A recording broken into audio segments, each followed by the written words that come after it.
Choosing between the Retroid Pocket 6 and the Retroid Pocket G2 really comes down to priorities, not specs alone.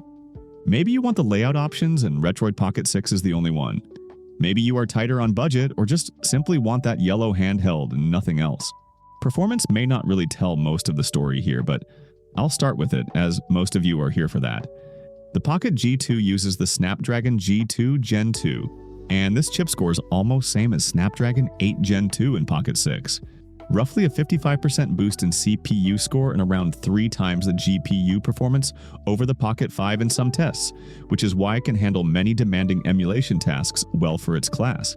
It performs really well for PS2, GameCube, and a lot of Switch titles run smoothly if you keep settings reasonable. The performance will only improve from here, as turnip drivers mature over time.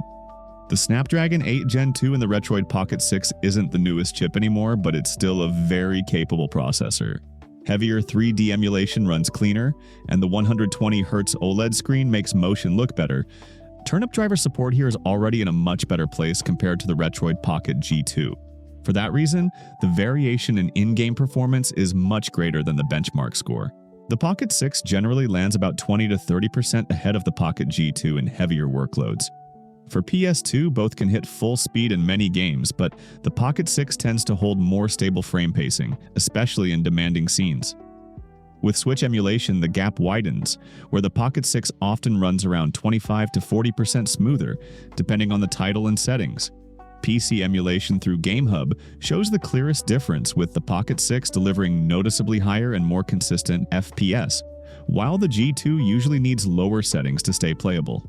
The G2 screen is fine and gets the job done, but it doesn't stand out. The Retroid Pocket 6 clearly wins in the screen department. The 120Hz OLED panel is sharp, bright, and smooth. Retroid Pocket G2 is easier to live with. It's lighter and easier to hold. It sticks to textured plastic and has that classic handheld feel. Compared to the G2, the Retroid Pocket 6 feels more modern, but also more divisive in terms of build. The Pocket 6 uses a painted, metallic-style finish that looks nice at first, but it doesn't have the same grippy, retro plastic feel that the G2 has. The front glass attracts fingerprints like crazy, and it's harder to wipe clean than it should be. The G2 comes across as more practical for long sessions, with better natural grip and a lighter body, while the Pocket 6 can feel a bit slippery and less comfortable over time. That said, the Pocket 6 does feel solid in hand, and the controls themselves are a step up, with better triggers, stronger sticks, and improved front-facing speakers. Neither device feels cheaply made, but the G2 focuses more on comfort and familiarity, while the Pocket 6 leans toward a sleeker, more modern look that trades some practicality for style. Putting performance and build aside, these are the feature differences worth paying attention to. So in short, purely on raw performance, the Retroid Pocket 6 is the more powerful and dependable option right now. For now, with only a $10 price difference, the Retroid Pocket G2 only makes sense if you want something more pocketable, easier to hold, or prefer the color options it offers.